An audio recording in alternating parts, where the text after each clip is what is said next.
Hey guys, I was reading more about Kaitlin Armstrong and I was just kind of blown away at her thought process.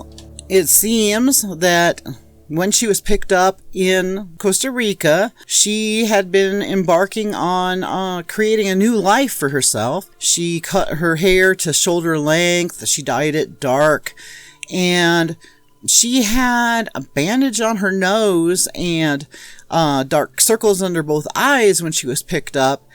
She said that she got hit in the face with a surfboard when she was doing her surf yoga lessons, and other witnesses or what have you have come forward and said that she had actually had a nose job down there. She was going to be a surf yoga instructor. As you know, she was a yoga teacher in Texas before she took Mo Wilson's life, and it just kind of ticks me off that this woman went and took the life of such a brilliant young woman in a fit of jealous rage over the friendship between Moriah Wilson and Colin Strickland.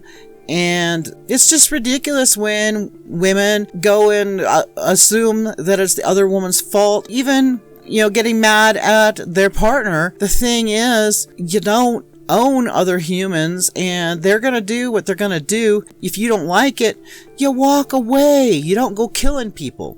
And then her sister covering for her dad saying she's not capable of doing this. It just reminds me of the Laundries and what they did. I originally was going to do a video on the Laundries, but I think that basically there's not much to say until after Gabby's family gets a chance to sue them. As for Roberta Laundrie, that woman has me so mad. And just the privilege, and they are obviously in touch with their son back when Gabby goes missing.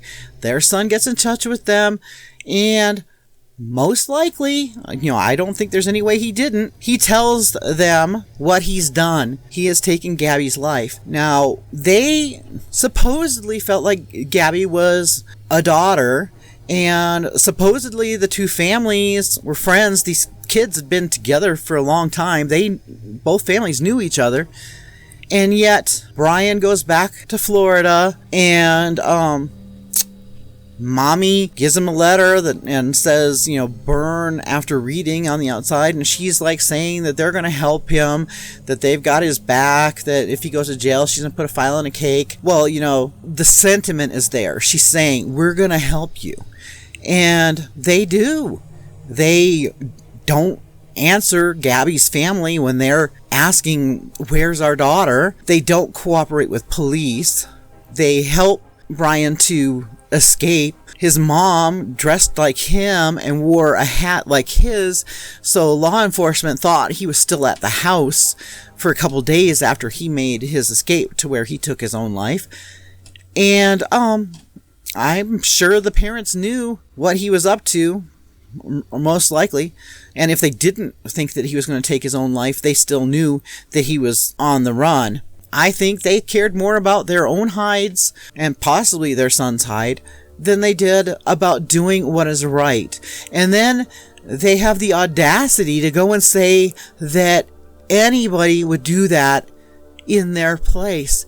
And no, anybody wouldn't do that. I've thought long and hard about this one because of them saying anybody would do that. I have kids, and I'm thinking to myself, okay, if one of my kids took the life of their partner, would I be like, that's okay, I'll help you?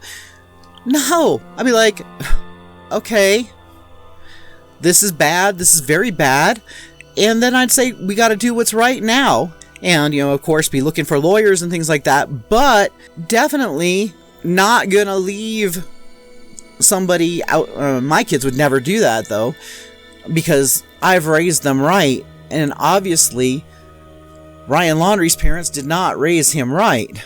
And they're continuing to show the same thinking that he had, obviously, where he thinks he's more important than Gabby, so he takes her life. I don't believe for a second that Gabby hurt herself fatally in an accident and he took her out of mercy.